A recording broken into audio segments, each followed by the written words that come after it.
This is the Cinematic Sound Radio Network. Welcome to this edition of What's the Score?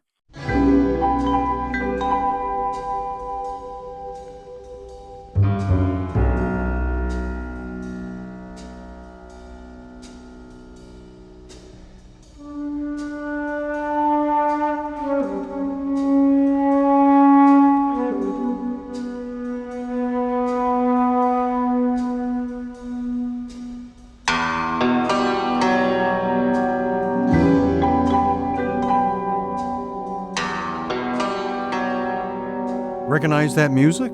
It's a favorite of our guest today. Now, he's a writer and producer that has focused his work on ITC Productions. For those of you that aren't familiar with ITC, it is a British company that has produced numerous TV series that were seen around the globe.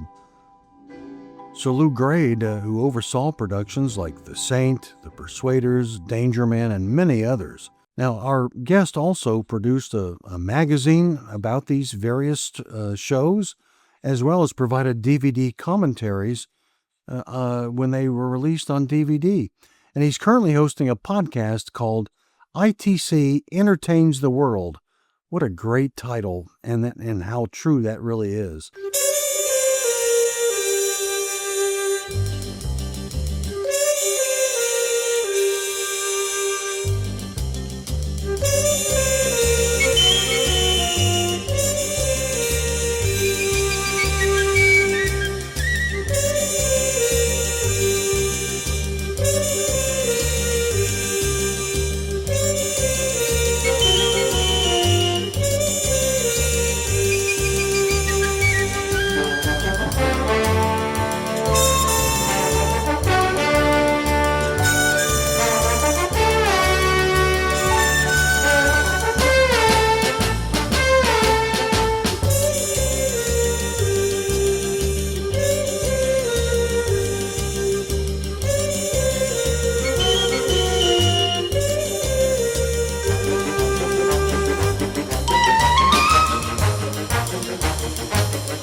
I hope all of you will please join me in welcoming Jazz Wiseman to the program. Hi, Jazz. Thanks for joining us. Hi, Frank. Thanks for having me. Oh, my pleasure. As my listeners are well familiar with, I always like to find out more about the person kind of behind the career, I guess, if you will, and know a little bit more about them on a personal level. So I'm just kind of curious if you could tell me a little bit about yourself, growing up, schooling, family, all those kind of things before you got into your professional career. Yeah, I was born in 1968, grew up in a very small town in the West Country of England, where 3 counties meet. My mum and dad ran a pub for years, so I grew up in a pub. I've got 3 older sisters and an older brother. They stopped being landlords when I was about 8, so we went off to a house, went to the local school, didn't really like school. School's not for me. Far more interested in girls and music, to be honest. Like it all hard happened. to understand. Yeah, like it happens. And my dad had been in a skiffle band in the 50s. And that kind of love of music, because music was always on in our house, because my oldest sister is 11 and a half years older than me, so she's a child of the 50s, so all of those sort of 60s beat groups and early 70s sort of glam rock was always on. So I've just been familiar with music from a very early age. Played a bass guitar myself, have done since I was probably about 13. Oh, wow. Okay. And, you know, I've been in various bands over the years where I've played drums and guitar. And yeah, I'm a very musical person. Can't read music, can't write music. It's all done by ear. If you put a record on, I'll play along to it. But if you show me the notation, I will look at it and think a spider's crawled across the page. Huh. How kind of like, I think like we had a song and I wanted a brass section on it. And so I knew a guy who could play a trumpet, and he said, if you can play it on the piano, I'll transpose it for you. So I played him what I wanted very loosely on the piano, using 2 fingers, because I'm not the greatest pianist. Oh, I can hear it in my head. And then he went off, and about half an hour later, he came back with all this score, and he'd written it. And he said, is that what you want? And I said to him, I have no idea what that is. Can you play it to me? So he played it, and I said, that's perfect. And I said, there's one note here that needs to come sort of down a semitone or whatever. So yeah, that was great. So yeah, that's me. And I'm still in the West Country. I love it here because it's so green, it's so peaceful. I'm not a huge fan of cities. I don't mind going in for a visit, but I did live in London for about 4 years, but it drove me around the twist. So I can't do loads of people and stuff. I find that your musical story fascinating. I just, as my listeners know, I know absolutely nothing about music. I can't play an instrument. I can't read music. I just, when I hear something, I know when I like it and when I don't. But to have that, I just find it interesting that you were able to kind of duplicate sounds by, playing an instrument on your own, and then you kind of knew what you wanted, and so you were able to loosely communicate it to someone else who could put it all together. Gosh, I wish I had that talent. I just find that fascinating. Oh, thank you. Well, I mean, like I say, I grew up with music, so music's sort of always in my head. And if I'm sat at the computer, it's all, the music's on all the time. And I listen to anything and everything. I don't really care. It can be like 50s rock and roll. It can be film music. It can be 60s psychedelia. It can be punk rock from England. It can be anything really. I just kind of enjoy all types of music, and I'm open. What I really like doing is starting on a YouTube video and let YouTube, or kind of find a path. And then I found so much music that I'd never heard of before in the last however many years, thinking like, wow, who's this band? And look at it, and it's a band you've never heard of from the 60s playing sort of 60s beat music, which is great. That's great. I love that. That's a great story. This program is about listening to film music, and so let's go ahead and dive into that. One of the cues that you had chosen that you was among your favorites that you wanted to play is from the film When Eagles Dare, written by Ron Goodwin. Tell us a little bit about why you wanted to choose that amongst one of your favorites. Well, in my list, I think that's probably the least favorite, but I don't. Yeah, it's funny. But Where Eagles Dare, you see, now that's one of those. See, all of my choices relate to films that I remember growing up watching on the TV in the UK. And Where Eagles Dare is that classic World War II movie that, Clint Eastwood is like the silent assassin. He's just superb in it because he kind of literally says nothing as such. Richard Burton is brilliant because he's the sort of sly, wily old fox. And then you've got that absolutely amazing scene where they're in the castle and Burton sort of tells Eastwood to throw down his gun, and Eastwood's looking at him thinking, what the hell's going on here? And he's sort of he's given the Germans this complete sort of fake plot, and then Darren Nesbitt comes in as the Nazi officer and says, everybody stand still, nobody move, and all this. If you watch that movie, that's the pivotal scene in the whole thing, and it is so, I could watch that over and over again. I think it's about 10 minutes or so of the film. I mean, the whole film is brilliant. It's a real boy's own adventure World War II movie, and like in England at the time when I was growing up, there was always war films and westerns and all these things on, the TV channels. And it's just one of those ones that as a kid you just love, because there's things like cable car fights and all of this sort of stuff. It's almost kind of like a Bond movie, but not, if you know what I mean.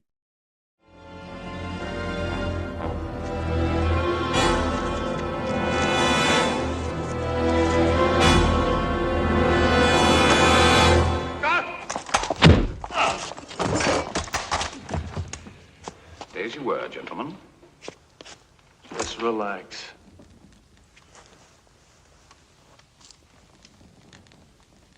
Second-rate punk, huh? All I could think of on the spur of the moment. Thanks, that even makes it worse. Sorry. Well, between them, they shouldn't have missed anything. This is all you want? Those books? Lots of nice names and addresses. And these men? Then they are who they claim to be. I'm afraid so. They've been under suspicion for some time. Classified information was going out and useless information was coming in.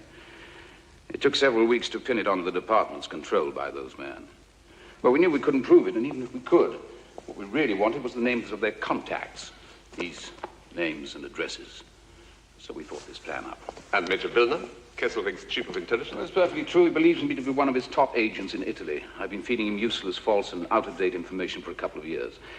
All right, gentlemen. Stay where you are. I'd advise everyone to keep perfectly still. Drop your gun, Major. You too, Lieutenant.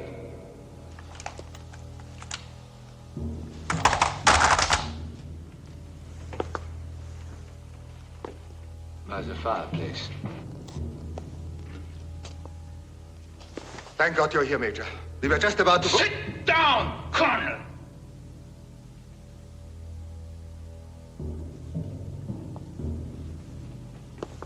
Everybody remain as he is.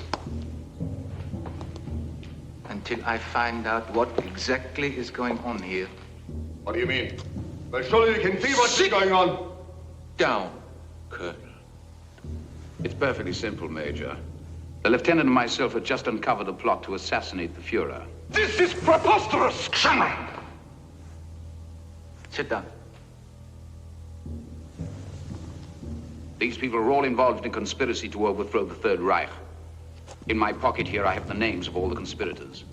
Just before you interrupted us, we put this entire party under arrest. The list in his pocket are the names of German agents working in Britain. I don't expect you to believe me, Major. But you'll certainly believe these names if you'll permit me to show them to you. Let me see them. Careful, Major. Go very slowly.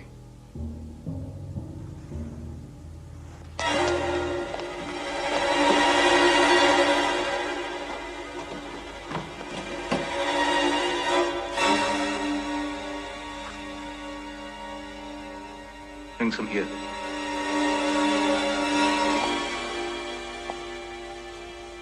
Bring some here. Smith.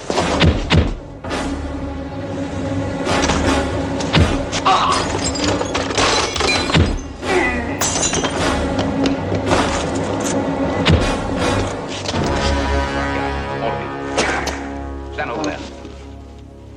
Put your hands up. Put your hands up. When it opens on the screen, you've just got this World War II sort of parachute aeroplane flying above these mountains. So it's all a bit like, well, what's going on here then? We're not quite sure what's happening at the start. So it's great little piece of music, actually. And Ron Goodwin is a very underrated composer, I think, personally. I agree, yeah.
So, and I don't know how your career got started, but I'm kind of curious about, so what was it that got you interested in wanting to write about TV shows, I guess, the best way to put it.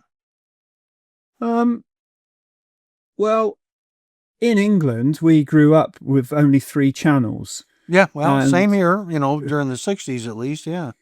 Yeah. 50s and 60s, yeah. So and the television sort of started mid-afternoon and ended at midnight. And over here we had the BBC, which is like the sort of mainstream corporate one, and there was the Right. BBC Two. But we had independent television, and the way independent television worked in the UK, it was very regional, and the regions used to decide on the programs that they were going to show. So some shows weren't exactly networked, if you know what I mean. Okay. And a lot of these ITC shows were made by a company that Lou Grade owned called ATV. And ATV were one of the main regional broadcasters. So if he had made The Saint, for example, it was one of those things that all the other regions picked it up. And I just grew up with them being on and really liked them. Again, but I suppose because a lot of them are sort of Cold War spy shows, which is a sort of favorite genre of mine. Yeah. And they always had, and the thing is with Lou Grade's ITC shows, they were made as mini movies. So they were made on 35mm film as opposed to videotape. A lot of them were used locations as well as the studio. The guest stars and lead actors were always like people who had appeared in films as well. So they weren't just like, say, a television actor. Yeah, they had and top talent, yeah. Yeah, and they're great writers, great directors. The directors lots of them had come from the Ealing Films studios, which were really popular in the UK in the 50s. So they were just like mini movies, 1 hour format, a lot of them. And they're just, they were just easy to watch. They were fast paced. And again, boys' own adventure kind of thing, I guess. And from there, no one was sort of writing about them as such that I could find. And I thought, I'd really like to write about my favourite show, The Persuaders. And no one had ever written sort of anything about it that I could find. So I thought, well, I'll just write it myself. And from there, I just kind of started doing as much research as I could and started producing fanzines, sent the fanzine to the company ITC that had made it. They said, this is great. Why don't you come in to the office and we'll give you a whole load of stuff. Ooh, and wow. We'll make your magazine an official sort of magazine. And away you go. And literally that was it. And so they invited me in. I went there. They very kindly donated me boxes and boxes of stuff to take away, like stills, publicity materials, Holy smokes. paperwork. And it's just like, I couldn't quite believe what was happening. But from there, one small acorn, it sort of, it grew and grew. The magazine sort of became quite popular in the sort of field of archive television, I suppose. And then eventually I ended up getting a job with a company called Carlton, who had bought the ITC catalogue, and they were going to produce DVDs, and they had no one who knew about them. And so they made me they gave me the DVD producer role to produce all the ITC series and the classic rank films. But then they merged with Granada, and Granada didn't want to do it, so they subbed all the titles out to network. So I ended up going freelance, and yeah, I've done, like you say, lots of DVD commentaries, probably about 150. Holy smokes, wow.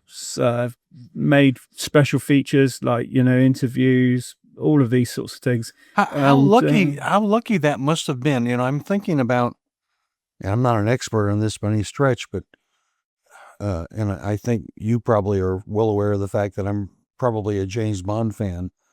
And there were, there wasn't a lot of information or books or magazines that were out there in the 60s or the 70s. There wasn't Not to be critical, but I don't think there was absolutely, necessarily a lot of cooperation with the producers to help provide information to these people that were writing these books. I mean, there was some cooperation, but not a lot.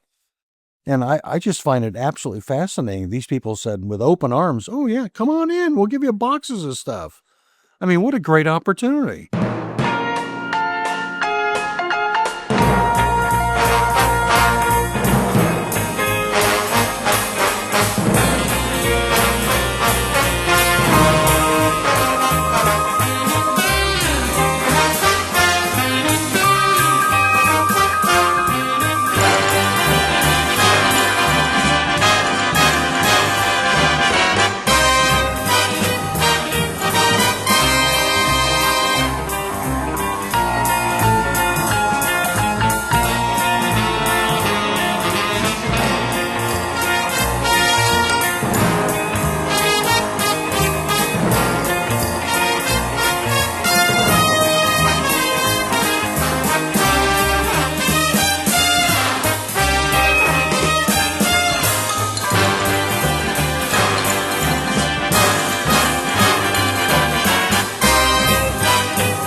Yeah, I mean, I think they were used to the idea of it because in England there'd been a thing called Fanderson, which was the Jerry Anderson Appreciation sort of society. 5, 4, 3, 2, 1. They'd sort of, in effect, kicked the door open, and that's shows like Thunderbird, Stingray, Captain Scarlet, Fireball XL5.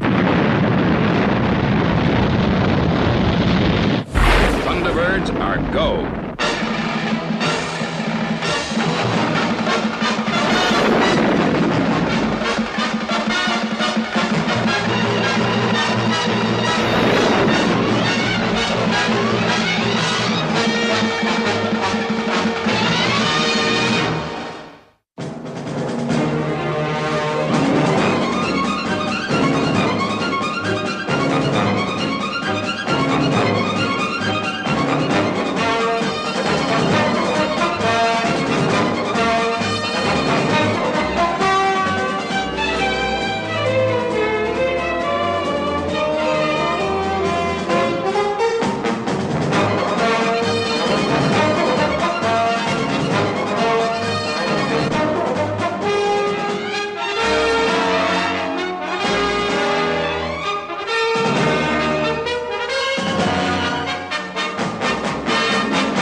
They covered all of those, but they didn't cover anything like the Saint or Danger Man or the Persuaders, because obviously he wasn't involved in those.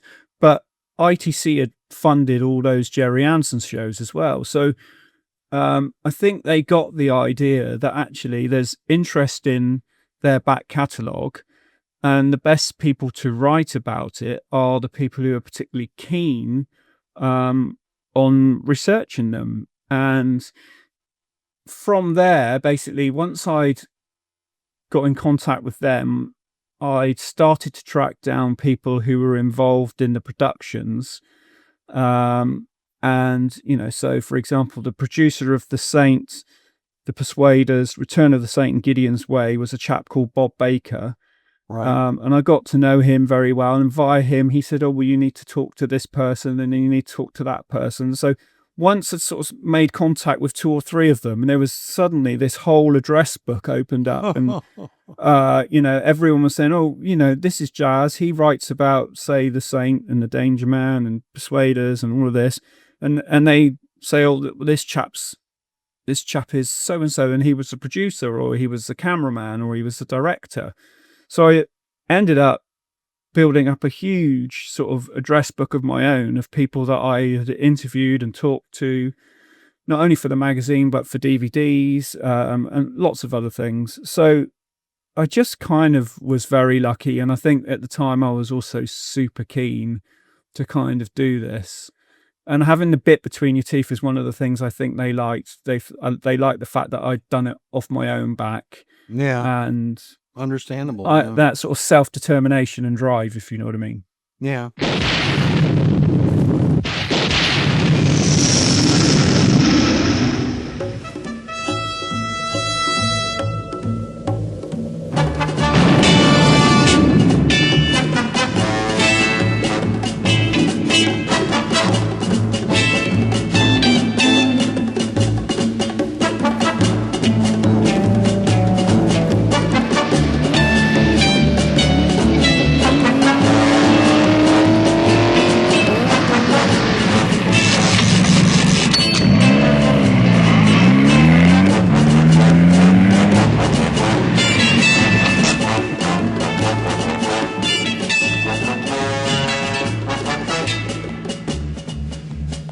Well, let's go back to the world of film instead of television.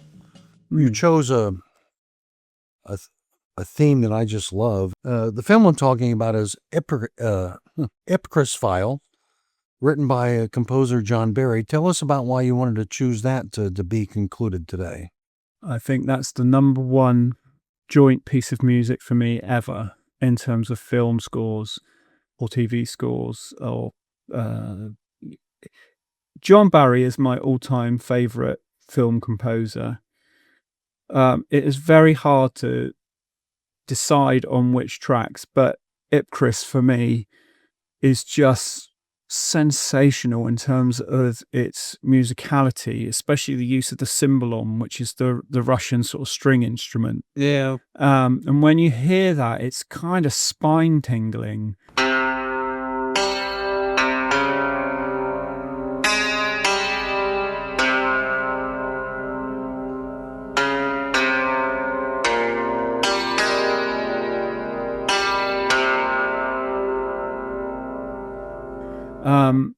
And it's the sort of counter opposite to the Bond, if you know what I mean. It's not some big sort of flamboyant song like Thunderball or something like that.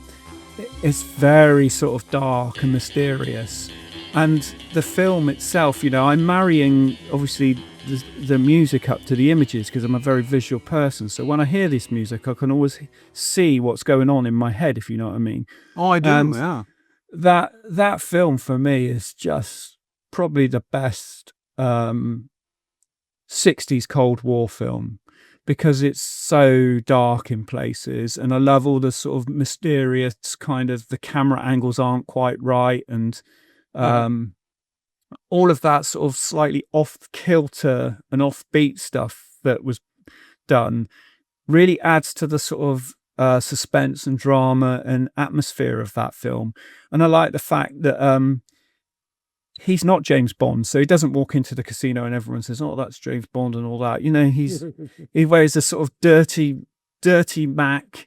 He's got a nice suit, but you know, he's and his superiors are absolute, if I'm allowed to say the word, bastards to him. Oh yeah, you're allowed. And it's just it's a much more sort of real life take on what that world would have been, if you know what I mean. I agree, It's not all- absolutely. And just the music, the whole score is sensational throughout. And yeah, I just think like if I had to say that there was number one, it would have to be it, Chris. What jeepers! That's a great description of why you like that. Thank you for sharing that. Let's have a listen to ourselves. This is the main theme from the film Ipcris File, and it's written by composer John Barry.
Now, of all the shows that you studied and worked on for whether it be the magazine or commentaries or whatever, were there any that you thought had the most kind of interesting behind the scenes stories?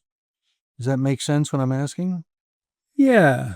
I think obviously because The Persuaders is my favorite TV series, I got to know a lot of the people, and the thing that I particularly like about it is the on-screen chemistry between Tony Curtis and Roger Moore. Oh, yeah. And when you talk to the people in the crew, they tell you all the stories about what it was like off screen. And you know, some people in the press said they didn't get on. And I think Tony had a few moments because, you know, he's an American coming to England. He doesn't know how the English studio system works as opposed in comparison to the American system. And of course, when he first arrived, he got busted for marijuana, and you know, they were all saying, oh, you know, cannabis Tony and all of this. When you hear all the stories, there are so many funny stories about those two in that show. And I think a lot of it plays out on screen as well. And, you know, like Tony would just look at the script and say, that's a load of rubbish, and just sort of completely ad-lib it. And Roger would always be the one who would sort of bring the end of the scene back into line, if you know what I mean. But he went with Tony's ad-libs, which I've got original scripts, and when I compare them to what's on screen, you can see that Tony might have sort of a page of dialogue, say, he might have selected the two important lines and sort of said them slightly different, but the rest is all sort of like, well, I'll just say what I want. Oh, wow. And I love that. I really, really love that. Huh. I think it adds so much to that show. It's got an edge to it. Well, I wasn't going to play it this early, but since we're talking about it, let's just go ahead and play the theme from The Persuaders, which is one of my favorites. And I'm going to ask you about this. This is, again, written by composer John Barry. It always struck me as kind of odd that the theme, how can I describe this? Again, I'm not musically inclined, but the theme almost seems more serious than the show was. I don't know if that makes sense or not, but it was. I mean, you know, it's a really serious. I'm sorry I can't express it, you know, in a musical way. But I could probably say that for you. It's got a melancholy to it, and okay, that's how I would describe it.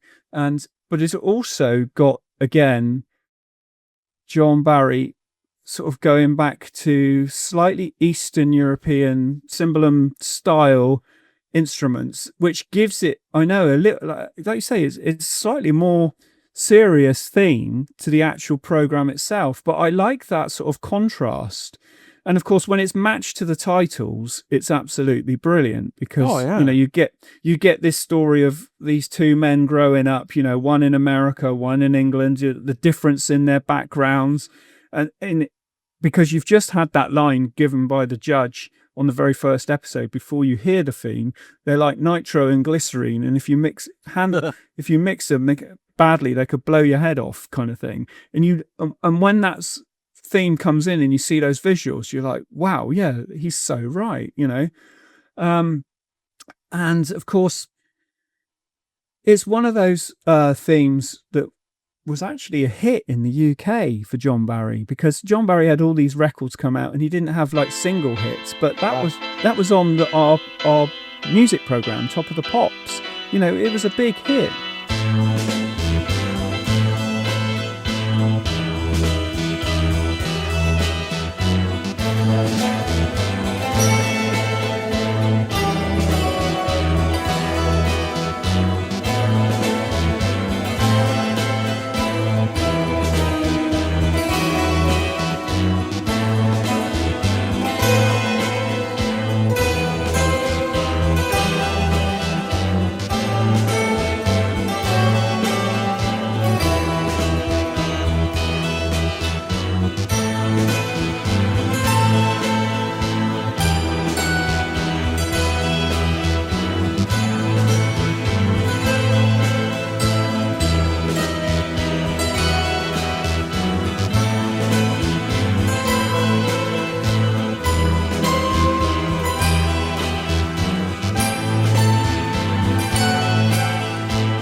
I'm curious about your work on DVD commentaries. What? That sounds to me like that might be a lot of work. I mean, because you're not the only person. I don't even, I mean, are you actually contributing and talking on these commentaries? Or do you have to arrange for other people to come on and talk about it? So tell me a little bit about what's involved with putting those things together. Yeah, so I always moderate the commentaries I produce. Okay. And I always like to have at least 2 people, if I can, usually one from behind the camera, so either a director or a producer or a script writer, and then hopefully, if we can get them, the main star of the show. So for example, I'm just doing a podcast on Return of the Saint, which starred Ian Ogilvy and was produced by Bob Baker. When we came to do the DVDs of that, I did 2 commentaries, both with Ian and Bob together. And what you get is you get the same story told by the 2 different people with 2 different, slightly different angles, you know? So the star will say, oh, we did one of the commentaries was for Jewel in Venice, and Bob explained the logistics of trying to film a television series around the canals of Venice, because of course there's the only way to transport the cameras, the lights, etc., is on boats and not in vehicles, you know, cars, trucks, lorries. But of course Ian was sort of slightly unaware of the logistics behind it, and he like he said, for the actors it was literally, we just turned up and we knew our lines, we did our scenes, and everything was made as easy as possible. But he didn't realize that quite how hard all the sort of background boys were working to make these things run as smoothly as they could. So it's really fascinating because you get that sort of, like I say, 2-handed approach, and you get the same story from 2 different angles.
They've always, for me, it was always quite easy because I had this, like I say, this very big address book. Lots of people were very kind and said, as it's for you, Jazz, of course. And they all did it for very modest fees because the budgets were always very tight, because unlike a James Bond film, which is a huge blockbuster and has probably got huge budget for its special features, we were dealing with TV series that, although popular in the UK and say Australia or whatever, in comparison in terms of budgets, the budgets were very, very much smaller. Oh, but I'm sure. Everyone was an absolute delight to work with. And I'm so fortunate because we got Roger to do The Saints. We got Ian Ogilvy to do Return of the Saint. We got Richard Bradford to do Man in the Suitcase. We got Kenneth Copeland and Annette Andre to do Randall and Hopkirk Deceased. We got literally anyone who was alive and we could get, we got them, and everyone was absolutely lovely.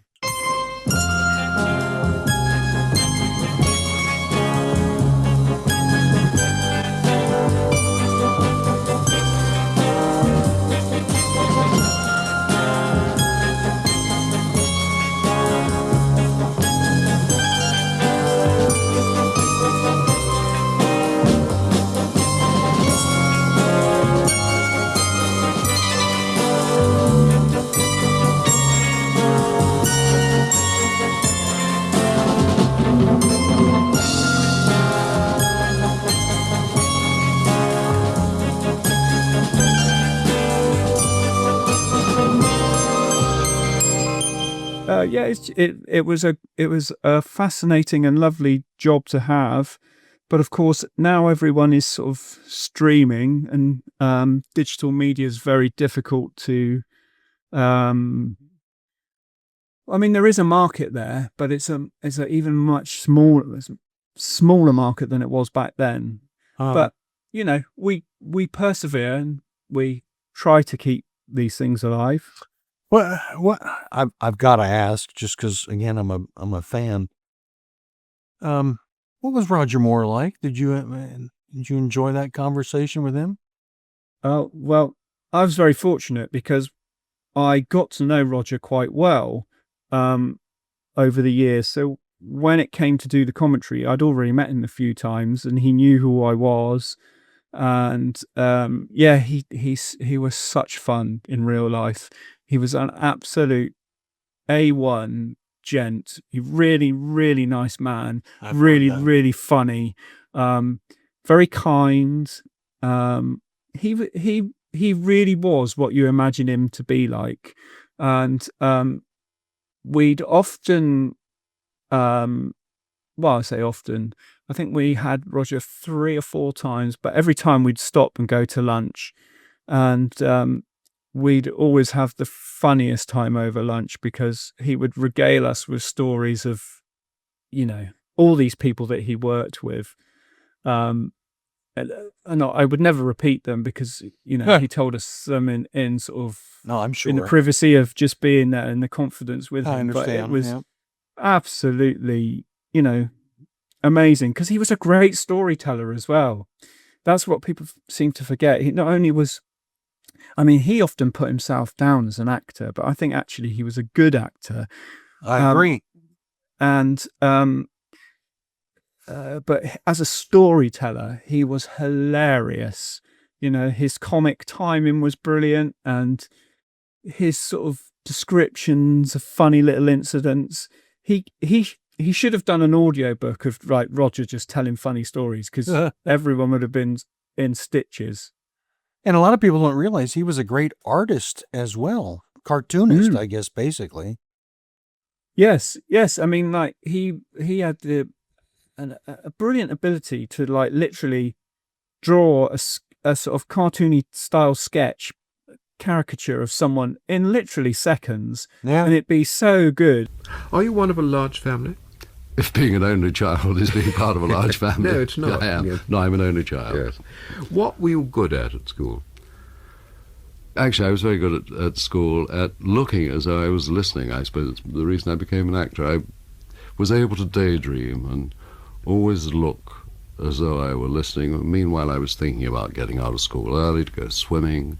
Of course. But I was lucky. I never really had to study very hard. I found things came easy. And there was probably a mistake. If they'd come a little harder, I might have worked that much more and become really intelligent. In fact, you moved out quite early to an art school. Well, that was because of the war. At the beginning of the war, I'd just started grammar school, and that was evacuated to the south of England, to Worthing. But then we sort of drifted back to London, and most of the schools had been evacuated, and so grammar schools, central schools, art schools were all jumbled up together, and I went to one, and mainly art school. And that took you into your first job? Yes, as an animated cartoonist. Now that seems a nice steady job. This was for films, of course. Yes. How did acting come into it? Well, it was a nice steady job until I got fired. Oh dear.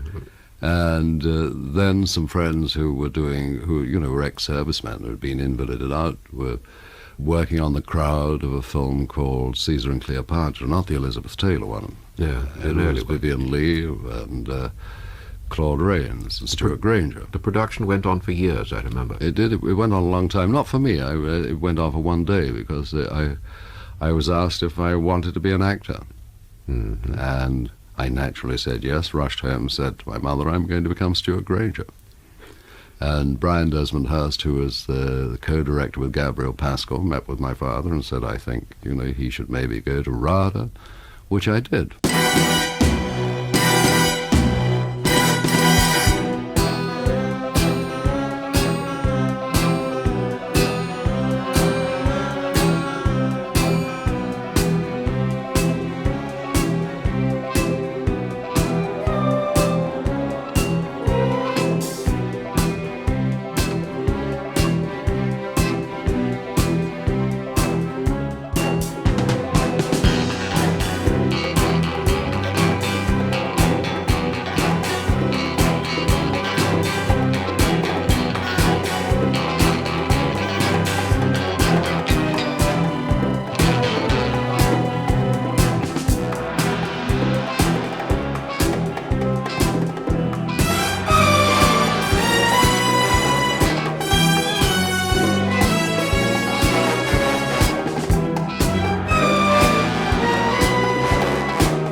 let's get back to music. And you've chosen, I mean, goodness, what a gorgeous song this was from the Thomas Crown Affair.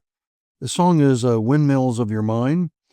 It's written by Michel Legrand and Alan and, goodness, my name's... Mary, isn't it? Marion and Bergman, yes, were the lyricists. Yeah. Bergman. Bergman, yeah. It's just what a fabulous song this was. Just so beautiful. Tell us a little bit about why you wanted to choose that to be amongst your favorites. I love the original Thomas Crown Affair movie with Steve McQueen. Yeah. He was such a great actor, and Faye Dunaway's obviously brilliant in it. But what I really like about this is I'm very much into movie opening title sequences, especially people like Saul Bass, who sort of completely redefined what a opening film title was. But the use of split screen and solid color against overlays on a black and white piece of film, and it all comes in at slightly different angles and places, and it's so groundbreaking. But the song itself, Windmills of Your Mind, if you listen to the musicality of that song, it's so incredibly well written that it's, like a circle in a spiral, in a wheel within a wheel. It sort of goes up and then it goes down, and then especially towards the end, if you listen to that end sort of little section where there's 16 notes and it goes, it's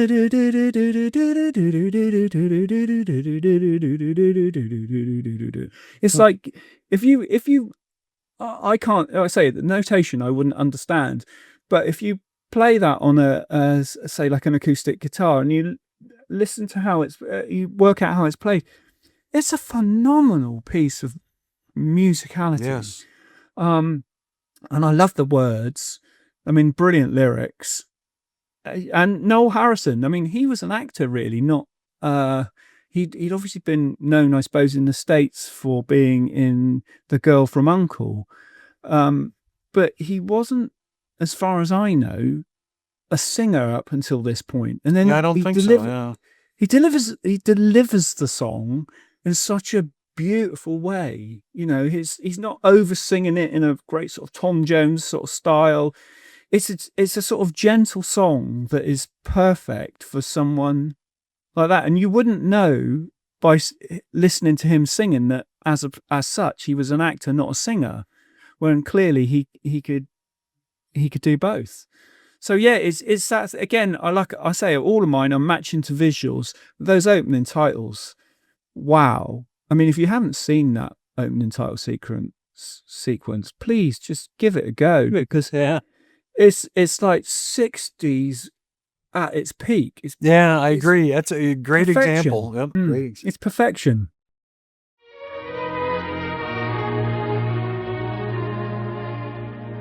Round like a circle in a spiral, like a wheel within a wheel, never ending or beginning on an ever-spinning reel, like a snowball down a mountain or a carnival balloon, like a carousel that's turning, running rings around the moon, like a clock whose hands are sweeping past the minutes of its face, and the world is like an apple whirling silently in space, like the circles that you find in the windmills of your mind.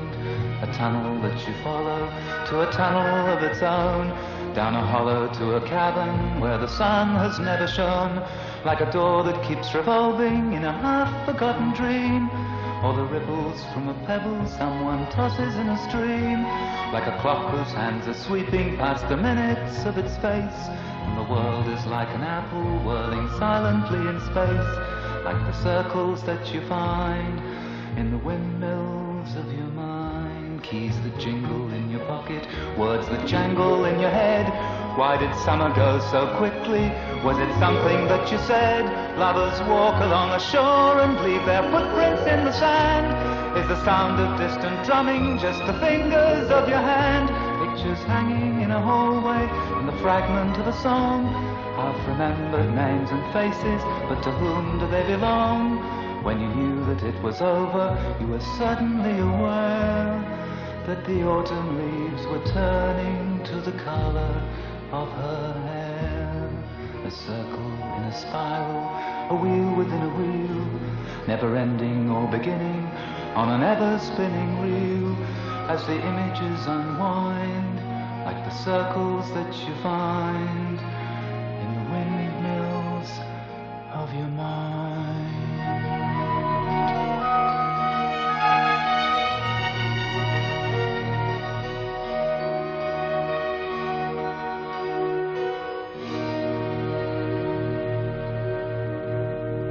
Bringing you the very best music for film, TV, and video games, this is the Cinematic Sound Radio Network. I'm curious, what do you think was behind the appeal of these ITC shows that made them so popular, not only in England, but in many cases all around the world? What was behind all that popularity, do you think? I think probably because of, with someone like The Saint, you've obviously got a star in Roger Moore who's obviously handsome. The stories are sort of boys' own adventures, but there's not only stuff there for the guys, there's stuff for ladies as well, because obviously he's very much eye candy. Right. But there's a sort of certain glamour to them, I guess, because for us, we're getting to see in the UK lots of European locations, like Rome and Paris and places like that were kind of slightly out of touch in the 60s. Package holidays didn't really sort of kick off until the 70s. We don't get to see anything of America, which is nothing wrong with that. But obviously, because we get American imports coming over here, we see a lot of America. So what the ITC shows tend to focus on is Britain and Europe. And obviously, if you're a French person and you're seeing Roger Moore on the streets of Paris, say, or in the south of France for the Persuaders, you're going to love it. Even though, it's not actually called the Persuaders in France, it's called Amicalement Votre, and it's all dubbed, and they sort of rewrite the scripts and stuff. But it's very popular because I think it taps into that thing of Europeanism as well at the time. Post-war, we were all trying to get on and be a lot more friendly towards each other and things like that. And in terms of America, obviously shows like Danger Man, which were networked on CBS and very popular. I think they like the fact that lots of it was sort of so British, if you see what I mean. Yeah. And, lots of the ITC shows, people think, they weren't that successful in America, but when you look at what they had to compete with, so if the show like The Baron, for example, starring Steve Forrest, was shown, say, 16 episodes on ABC before it got pulled. 16 episodes for a British show in 1966 on ABC on a prime time screening is pretty big news for us, as a small producer of English British film TV series. Not many British companies were doing that. In fact, Lou sort of set that standard up.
I know we talked about The Persuaders, and you asked me at the start, why did I think it didn't do quite so well in America? And I think, well, it was placed against Mission Impossible.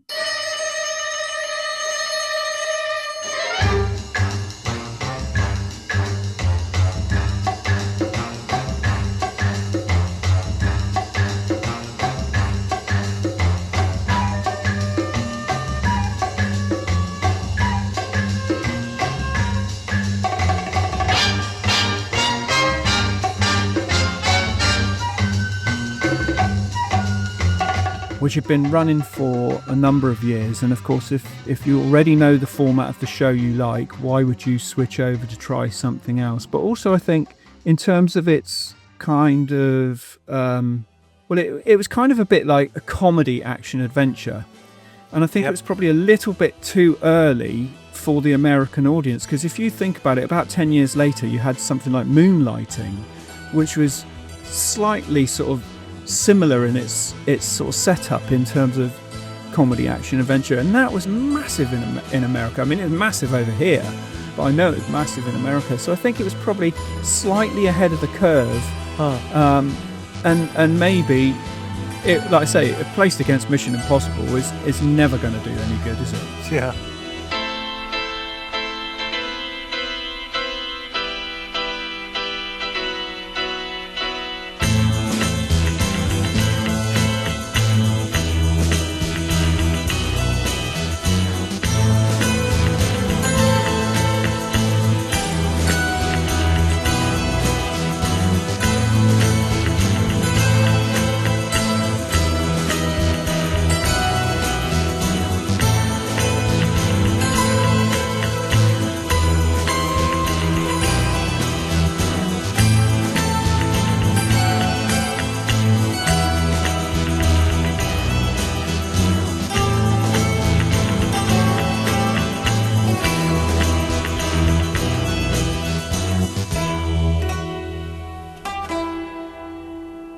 Yeah, it was almost doomed to fail in that case. And yet it was immensely popular throughout Europe, though, wasn't it?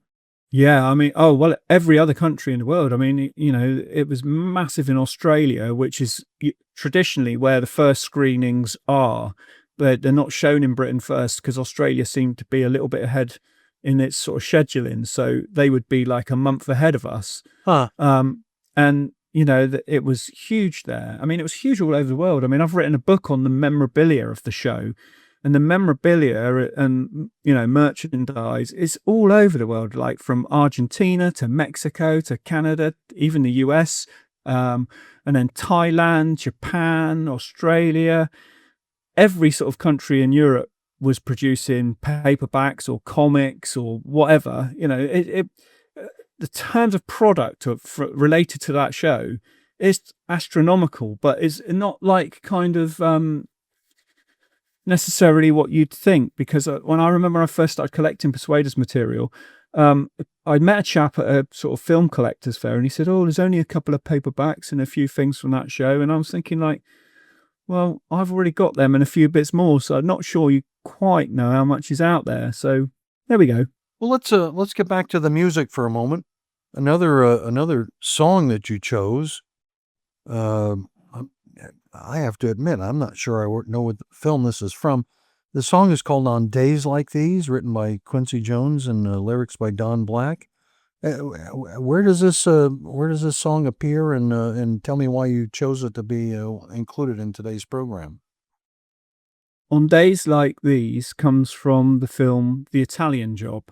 The 1960s version. Again, one of those films that was always on the TV sort of at Christmas or Easter or in the summer holidays that as kids we were always allowed to watch. It's got a great car chase with 3 minis, red, white and blue minis. It's about, basically it's about an ex-con who is still a con going to steal a whole load of gold from Turin in Italy and getting away with it, or so you think. And it's sort of the British stealing Italian gold. And it's a real fun sort of caper film. And again, it's got Michael Caine in it, who delivers a brilliant performance. But On Days Like These is the opening song from that. And it starts off with this guy. You don't know who he is, but he's a very cool looking Italian guy driving a sports car in the Italian Alps, all through these windy passage, roads and stuff. And you hear all this beautiful music, and it's such great visuals again. And as the song ends, it goes to him driving into a tunnel. And then you suddenly hear this explosion and a completely different music cue, and the mafia have killed him. So it starts off also lovely and beautiful, but then literally as the song ends, it gets really like, right, okay, we're into the darkness now. and one of my favorite singers of all time, Matt Monro, correct? Yeah, that's Matt Monro. I mean, the funniest thing is like, I don't know many Matt Monro songs, but that one is just great. He sings it like absolute perfection. And as it starts off, he's singing in Italian as well. So, and then he sings the same in English. So you get that dual nationality thing, which I quite like as well. Yeah, and it's but yeah, it's such a great caper film that if you've never seen it, don't watch the Sylvester Stallone one. That's appalling and nothing like the Italian Job. This one's much more 60s fun, very vibrant, very sort of silly at times, but really great fun movie.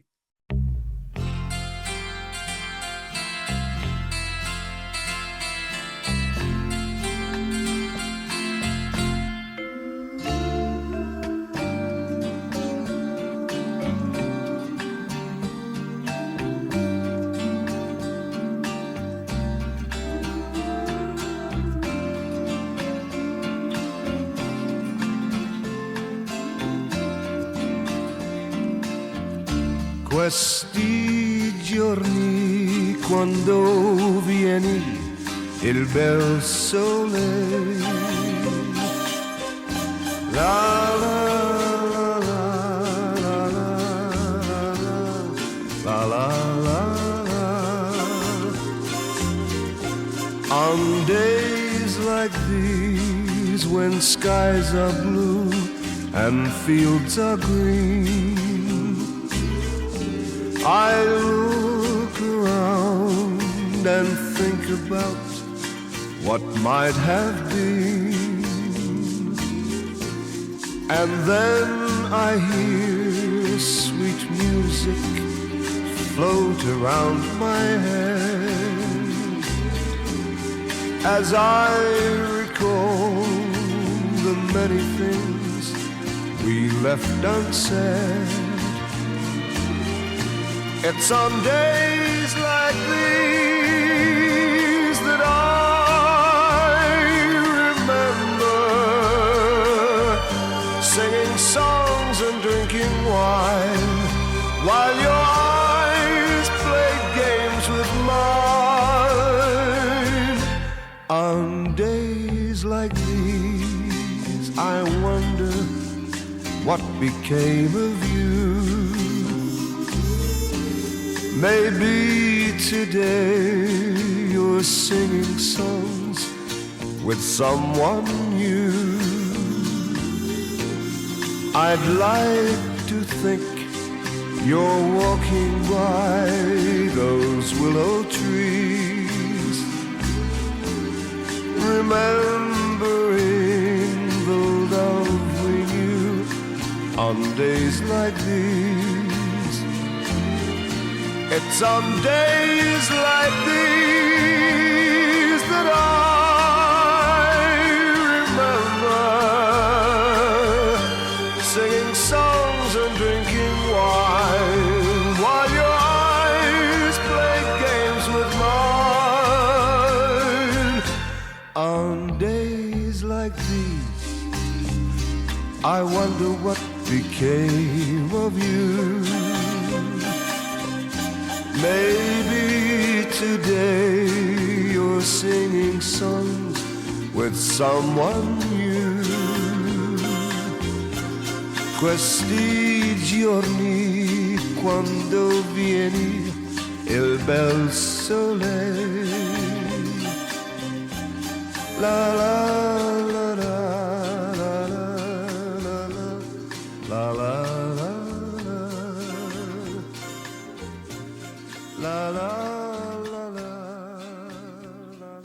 Well, since this is a show about music that appears in films and television, I'm kind of curious.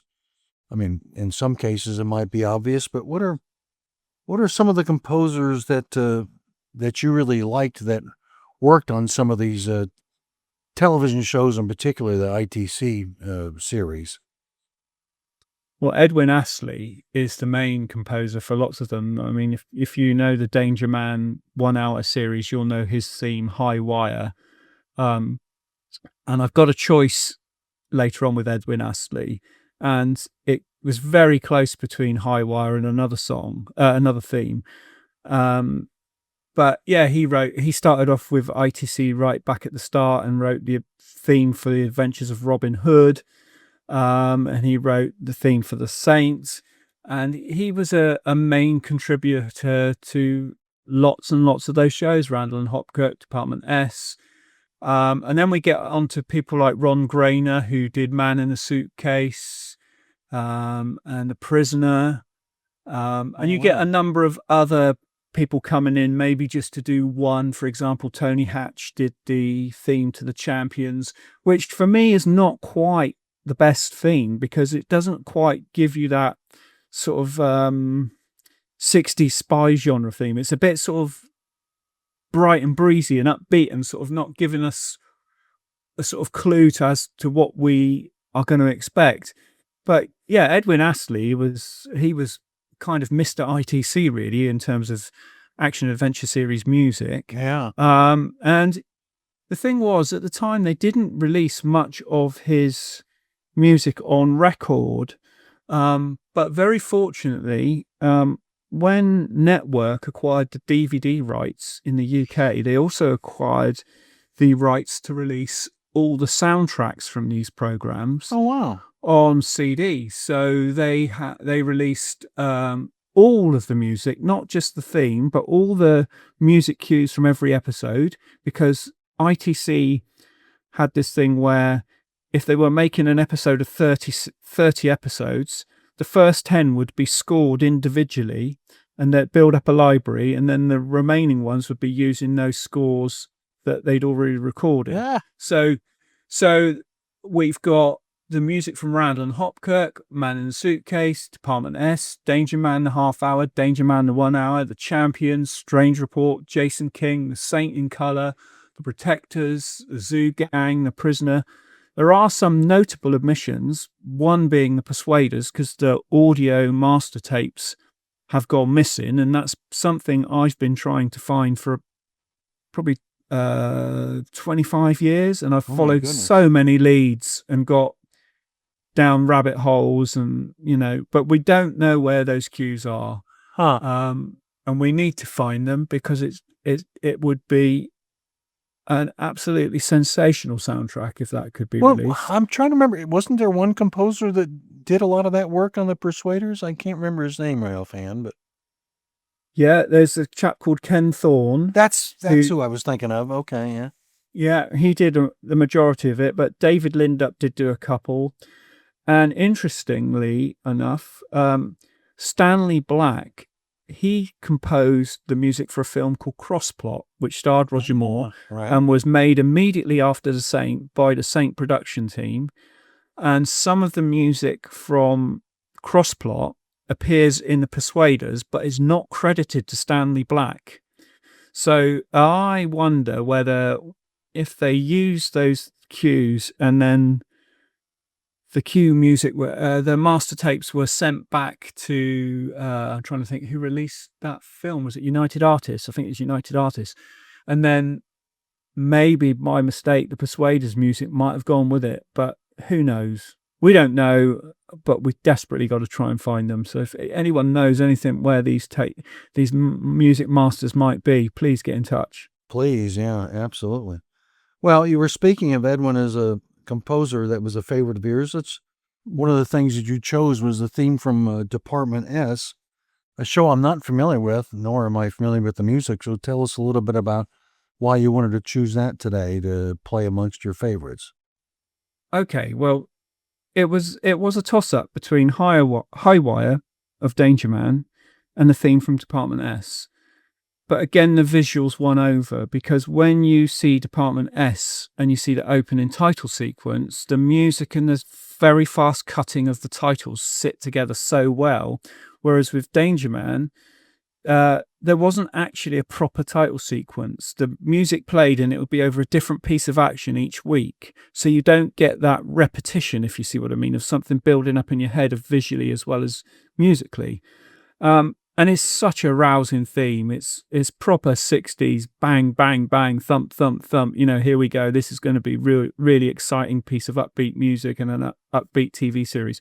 The series itself is about 3 Interpol agents who solve very baffling crimes. Stars Peter Wingard as Jason King, Joel Fabiani, the American, of course, because Lou liked to have an American in to sell it to American networks, as Stuart Sullivan, and Rosemary Nichols as the computer analyst, Annabelle Hurst. She was the sort of lady of the triumvirate. And it's a great fun show. It's real proper 60s kind of kitsch in a way. I think Austin Powers, Mike Myers said that Jason King's was one of his main influences in his flamboyancy of dress. And as the series goes on, Peter Wingard gets more and more flamboyant in his style of dress. And he actually won the Best Dressed a Man award for 1969 in the UK for his appearance as Jason King in Department S. So yeah, it's just a great fun show, and if you like 60s sort of spy shows, you'll probably like this if you're prepared to give it a go. All right, well, let's have a listen for ourselves. This again is the theme from Department S, and it's written by Edwin Astley. Let's have a listen.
Listen, I've loved our conversation, and I'm kind of curious, since you're still very active with your own podcast and doing other things to talk about these shows. How do people follow you if they are interested in kind of staying in touch and knowing what you got going on?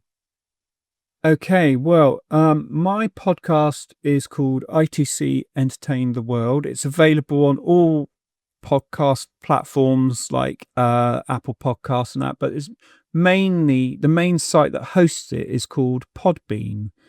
The episodes are on Jazz.